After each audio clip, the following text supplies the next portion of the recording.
Well, I'm back from my vacation in Hawaii, and this tank, I shot some video on how I was going to redo it, and then I ran out of time, so I didn't do that. I've just got a few little dwarf Sagittaria in there, but I don't know if I ever showed you guys, we do have the Goldfish that bred in here.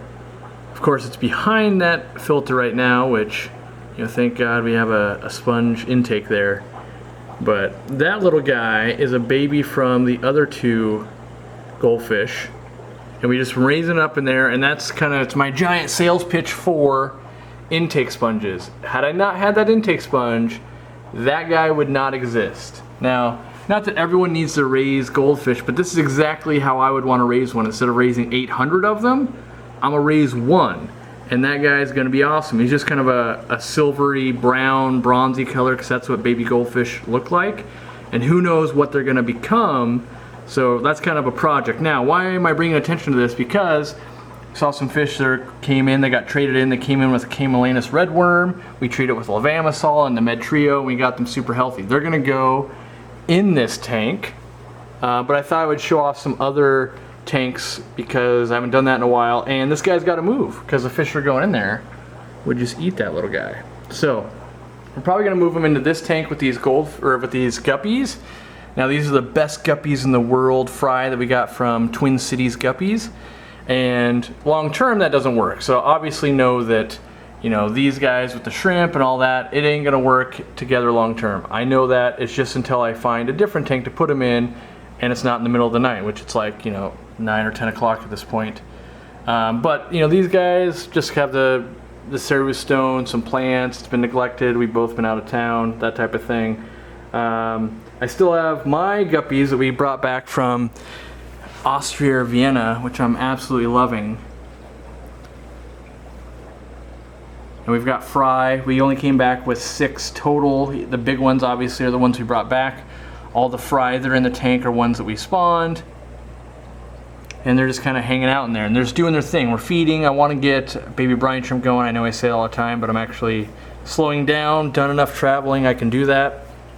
Just got the mishmash of plants that we kind of threw in there, done with. You know, we got to rescape, do all that stuff. Got turtles going to town over here. We just fed them some freeze-dried fish, and I know there's algae in the front of the glass here, but I needed to move that mag float scraper before I shot the video, but such is life. Still got the baby turtles. And you know, I really do love the Zis filter because the turtles can't eat it like they would a sponge filter. So that's just to know if you're into turtles. And then these here are the parents of that little baby goldfish. And it's kind of just an algae farm on the rocks that we put in there. We haven't done anything with it. You can see they knocked the intake sponge off because they're big, and I haven't put the little piece of plastic on there. But we did add the Zis sponge or Zis filter here as well, just because I had an air stone in there, which the air stone dropped in there, and that's kind of a problem. So I got to grab that out. So here's a good example. Here's some floating poop. I still suspect these guys need another round of general cure. So when you see poop like that's kind of floaty and like has globs in it, and I don't know who's doing it. The black one is more floaty, if you will, than the other one, so I want to run another round of general cure and that kind of stuff. So, you know, now that I'm back home and not traveling, I can watch it a lot better than just medicating and leaving. That's kind of not a good scenario to be in. So, but you know, when they're swimming around, they look great. It's just that black one gets floaty from time to time. But a little more meds, and they still made babies, so that's still a good sign. But I do want to, you know, clean out. I gotta get an algae eater in here, eat some of that algae, escape with rocks a little bit, get the plants attached, and do all those things. Like I gotta do everything. So let me move that little baby goldfish, and we'll try him back in. All right, so I gotta grab a little net and grab this guy at the back. It's gonna be easy to catch, I hope, without uprooting all the plants.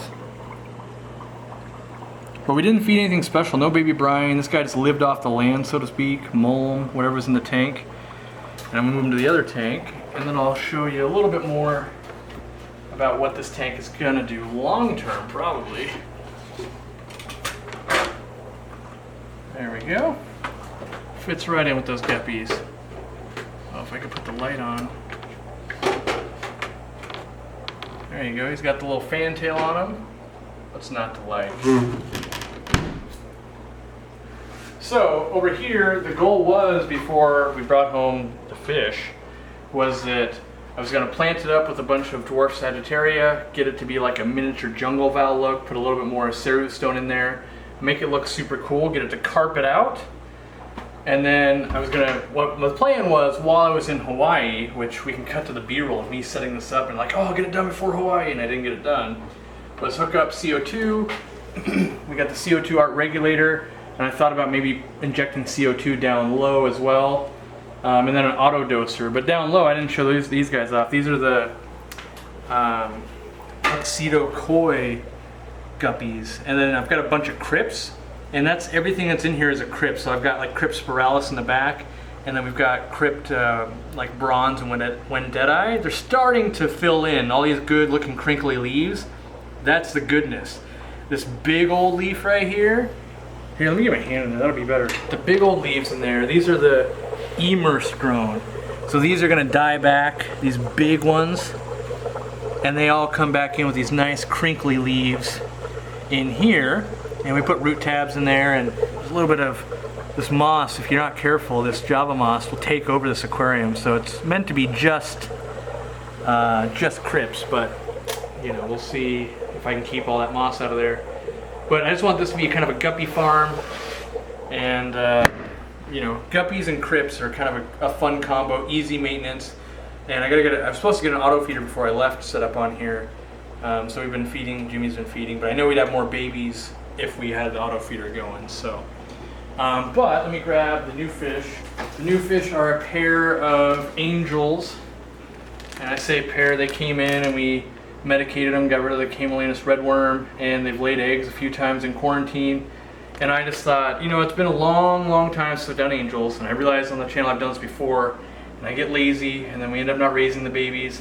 So I'm hoping I'll fall in love with these guys, we'll raise some babies up on camera for you, kind of teach you how I do it, and have some fun. Long term, this tank was meant to be a very nice, scaped, planted African cichlid tank, because I want to show it can be done. And a lot of people go, you can't do that. Well, you can do it.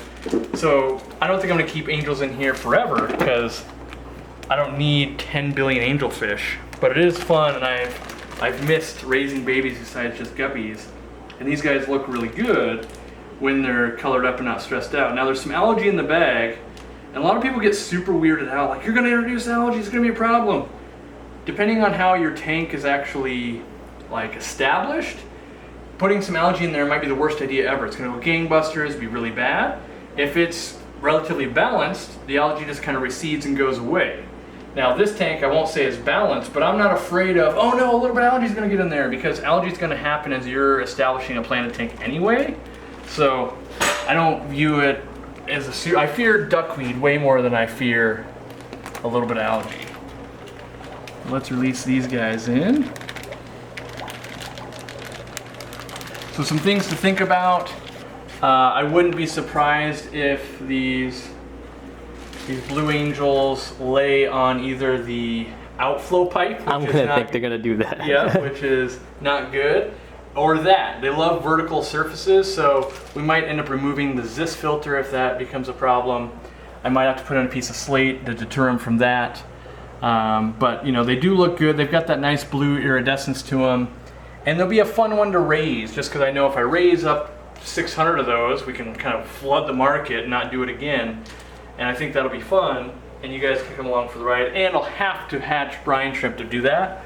And so all of my fish will benefit from the brine shrimp. And from there, I'm hoping it's just like game on. Like, well, I'm already hatching brine, we're doing this. Oh, that started spawning, this started spawning, and then it kind of jump starts the whole setting up more of the fish room and that kind of stuff. I want to set up some more tanks of spawn, and as I shared on YouTube last night, Fu the Flower Horn did a video about sweet potatoes and that kind of stuff, and I think that could make a really good guppy breeding tank and that kind of stuff. So I'm going to set up that and run that experiment, because that was one of the first videos I've seen in a long time, and I was like, wow, I haven't done that. I've done so many things that I'm like, oh yeah, but that I'd never done. I didn't know you could do sweet potato in an aquarium, so proof I don't know everything for dang sure. So I want to play with it now because the root system that came out of that thing looked perfect for live bearers. And so I want to try on live bearers. I want to try it with goldfish. Goldfish typically with like pothos will eat all the roots off. But supposedly the sweet potato grows really fast, and so maybe that's a great source of food for goldfish. So I want to try that. I want to build some little holders and kind of do a little DIY thing. Hopefully we'll try it out.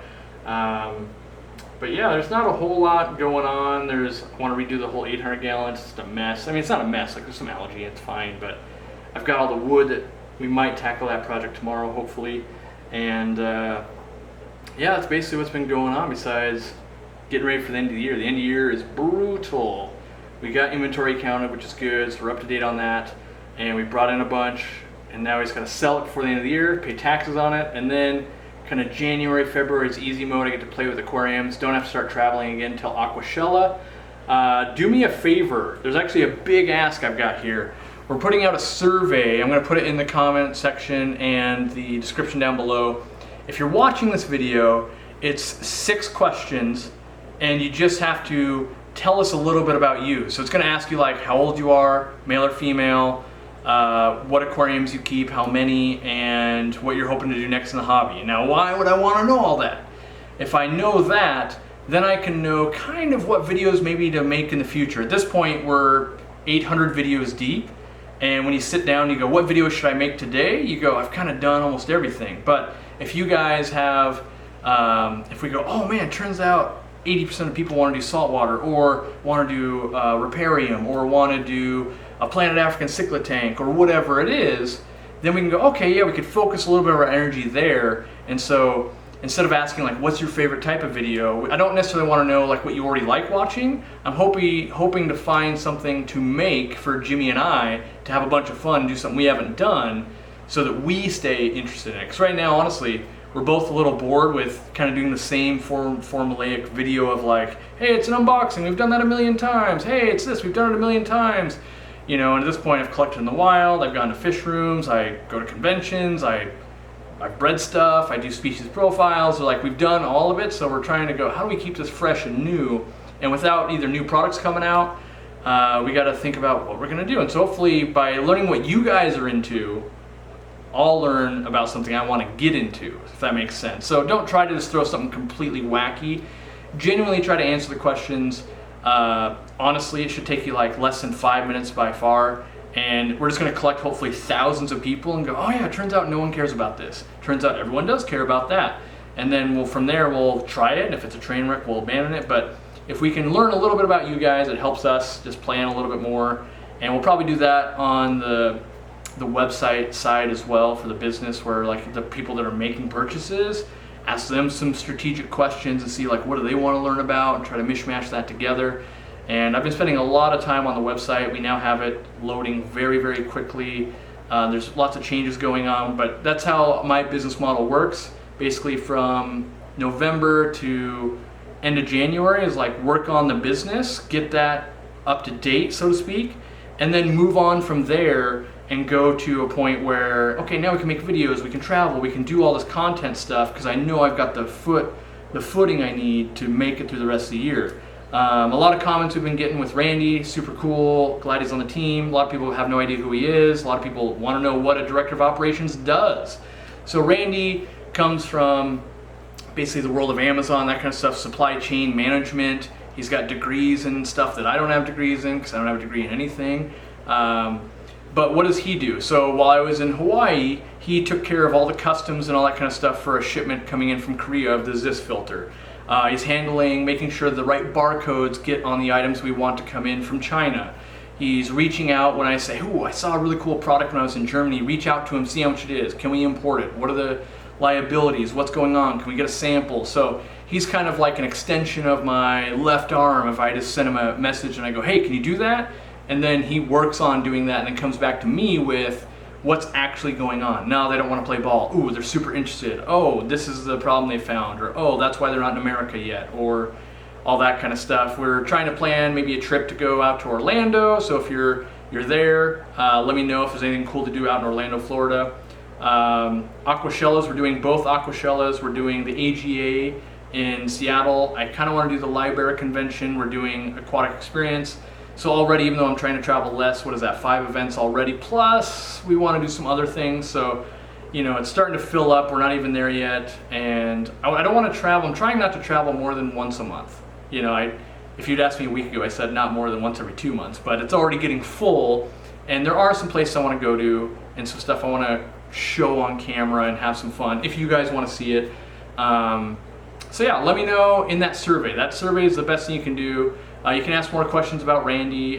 He does an aquarium podcast. He works for us full time. Director of operations means his job is to do basically what I do so that I can do videos and travel. It's not gonna make decisions I can't make, but if I'm in another country, he needs to be able to go, oh, let me call up the credit card company and make sure that we still keep shipping because there's a hold or something like that. So, all right, guys, we'll see you in the next one. Let me know what you want to see, or let me know what you guys are keeping and are interested in, and then I'll go from there. We'll see you later.